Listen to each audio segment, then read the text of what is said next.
Good morning, কেমন আছো তোমরা? রূপারানীর নতুন একটা ব্লগে তোমাদের সকলকে স্বাগতম। ঘুম ভাঙার পর বিছানা তুলে গুছিয়ে রাখা সমস্ত গৃহবধূদের রীতি, আর আমরা প্রত্যেকেই এই কাজটা দিয়ে একটা নতুন দিন শুরু করি। এবার যাচ্ছি গেটের চাবি খুলতে। হালকা হালকা বৃষ্টি পড়ছিল, সেই জন্যে বাইরের দিকে এতক্ষণ বেরোনো হয়নি। আর সব গাছগুলোই সামনের দিকে হেলে পড়েছে, মাটিগুলো সব আলগা হয়ে গিয়েছে। দেখি আজকে পারি তো গাছগুলোকে একটু একটু সরিয়ে নড়িয়ে দেব।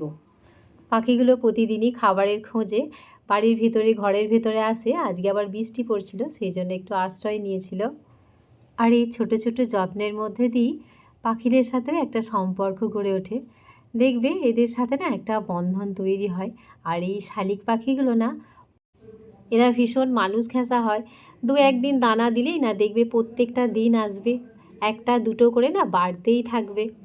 ছেলেটাকে একটু বাজারে পাঠিয়েছিলাম একটু চিকেন আনতে, আর এই যে পরোটা এনেছে, আর হচ্ছে একটু সবজি বাজারও করে এনেছে, আর একটু সন্দেশ। আসলে আমি যাইনি, খুব বৃষ্টি আরম্ভ হলো, না হলে বৃষ্টি না হলে আমিই যাই। আড়াল থেকে এদের খাওয়া দেখতে বেশ ভালোই মজা লাগে। চলো এবার উঠানের গাছগুলো একটু সাজিয়ে গুছিয়ে রাখি। আর এই যে গাছটা না এমন হয়েছে, মনে হচ্ছে মানুষ একটা দাঁড়িয়ে আছে রাত্রে নেই। উঠানের দিকে তাকালে দেখে ভয় করছে, এটাকে আগে একটু সরিয়ে দিই। দিয়ে এখানে আর একটা এই যে ফুল গাছ আছে, ওইটাকে মাঝে এনে বসিয়ে দেবো। আর বৃষ্টিতে তো এই নটরমণি ফুলগুলো সবই নষ্ট হয়ে যাচ্ছে। কিছুক্ষণ ভালো থাকছে, টাটকা থাকছে, তারপরেই যখন খুব জল হচ্ছে তখন একদম নেতিয়ে পড়ছে। আর এই গাছটা দেখো, এই গাছটা একটা বাঁধা ছিল দড়ি দিয়ে, জানো তো, এটা একদম হেলে গেছে, মানে দড়িটা ছিঁড়ে গেছে। তো একটা নতুন দড়ি নিয়ে এসেছি, ওটা দিয়ে বেঁধে দিলাম। আর একটা এই যে একটা বড় লাঠি মতো পেয়েছি, এটাকে দিয়ে একটুখানি সাপোর্ট দিই। চিকেন রান্নার সবজিগুলো একে একে কেটে নিলাম। এটা হচ্ছে টমেটো কুচি, পেঁয়াজ কুচি, ক্যাপসিকাম, কাঁচা লঙ্কা আর একটু আদা রসুন, এটা পেস্ট করে নেব। আজকে চিকেনটা একদম কষা করব, ঝোল করব না। তো এই টমেটোগুলোও পেস্ট করে দেবো, আর এর সাথে কয়েকটা পেঁয়াজের টুকরোও দেবো, বেশ খেতে ভালো টেস্ট হয়। এদিকে মশলাটা পেস্ট করে নিলাম, আর ওদিকে হচ্ছে চিকেনটাকে একটু নুন, হলুদ আর কাঁচা সর্ষের তেল মাখিয়ে রেখে দিচ্ছি। বাঙালিদের মাছটা যেমন প্রিয়, তেমন চিকেনটাও কম বেশি সকলেরই বাড়িতে হয়, যারা খেতে ভালোবাসে আর কি। তো সময়ের সাথে সাথে চিকেনটাও একটা জায়গা করে নিয়েছে। আর এই রান্নাটা খুব সহজ একটি রান্না, আর খুব তাড়াতাড়ি হয়েও যায়। তবে আগে আমি পারতাম না, এখন শিখে গেছি।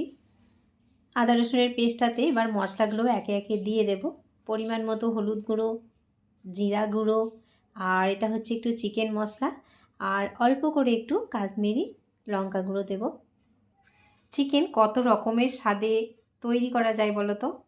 চিকেন হচ্ছে কারি করা যায়, কষা, রোস্ট, বিরিয়ানি, স্টু, কত রকমের হয় না। আর গরম জলটা আমি কেটলিতে আগেই করে রেখেছিলাম, ওইটাই একটু একটু করে দেব। অনেকের বাড়িতেই কিন্তু রবিবার মানে চিকেন কষা আর গরম গরম ভাত, তবে আজকে রবিবার না। কি সুন্দর কালারটা এসছে দেখো। চলো, আমার রান্না হয়ে গেছে চিকেনটা। আর ওদিকে একটু মুসুরির ডাল করেছি, মানে চিকেনটা কষা কষা তো, তো ঝোল ডাল একটু না হলেই নয়, যার জন্য একটুখানি মুসুরির ডাল করলাম অল্প করে। আর ভাত বেড়ে টেবিলে একদম সাজিয়ে ফেলেছি। এদিকে হচ্ছে কাঁচা লঙ্কা, একটা কাঁচা পেঁয়াজ, আর এটা আগের দিনে ফ্রিজে একটু পোস্ত ছিল, শুধু ঝিঙে পোস্ত, তো ওটাকেও একটু গরম করে নিয়েছি। আর এই যে এবার খেতে বসবো। আর এদিকে বিট নুনটা শেষ হয়ে গিয়েছিলো, তো একটুখানি ঢাললাম। আর একটা পেয়ারা ছিল, পেয়ারাগুলোকে একটু কুচি কুচি করে কেটেছি। বিট নুন দিয়ে না ভীষণ সুস্বাদু লাগে খেতে, বেশ নোনতা নোনতা মিষ্টি মিষ্টি। জানালার পাশে এসে একটু বসলাম, বিট লবণ দিয়ে পেয়ারাগুলো না খুব সুন্দর লাগছে খেতে, জানো তো।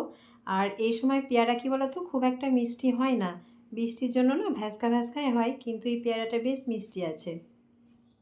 এই মাত্র বৃষ্টিটা একটু থেমেছে, তো আমার অনেকগুলো জামা কাপড় ছিল, সেগুলোকেও একটু দিয়ে দিচ্ছি। বিছানার চাদরও ছিল, হালকা করে যা একটু শুকায়। আর আমাদের বাড়ির পিছন দিকটা দেখো, জল একদম থই থই করছে, মনে হচ্ছে এই বুঝি জল আমার ঘরের ভেতরেই চলে এলো। এরা যদি টানা আর কিছুদিন বৃষ্টি হয় না, তাহলে বোধহয় আমার বাড়ির ভেতরেই জল চলে আসবে।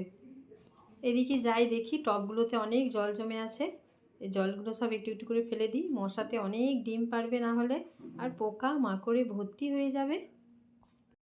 প্রত্যেকটা টবেতেই এরকম জলে ভর্তি হয়ে আছে। এগুলো সবই একে একে জলগুলো ফেলে দিচ্ছি। আর তারপরে আবার ছেলে বায়না ধরেছে একটু পায়েস বানিয়ে দিতে হবে। এরপরে একটু গিয়ে শুই, তারপরে ঘুম থেকে উঠে একটু পায়েস বানাবো সন্ধ্যার দিকে। ভিডিওটা ভালো লাগলে একটা লাইক করো, সাবস্ক্রাইব করো। এবার যাই, পায়েসটা আমি চাপিয়ে দিই, নাহলে আবার ওদিকে সন্ধ্যা হয়ে যাবে। সন্ধ্যার আগেই এটাকে বানিয়ে নিই। আর পায়েসটা বানানোর জন্য 100 গ্রাম বাসমতি চাল নিয়েছি, আর 3 প্যাকেট আমুল দুধ এনেছি, কিন্তু 2 প্যাকেট কেটেছি, তো লাগলে আবার দেবো। আর একটু এই যে কাজু আর কিশমিশ ভিজু দিয়ে রেখেছিলাম, ওটাকেও দিয়ে দিচ্ছি।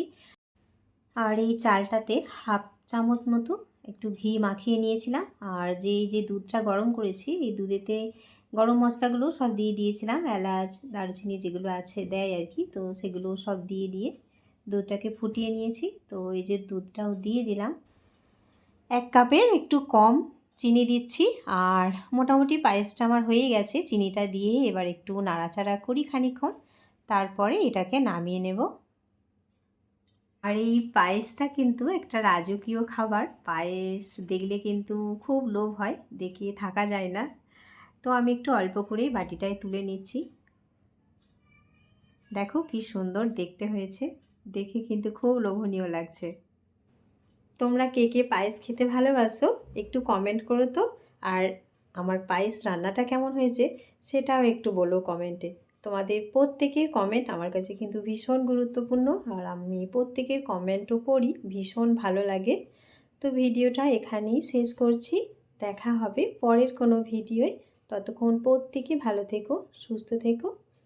নমস্কার, দেখা হবে পরের কোনো ভিডিওয়।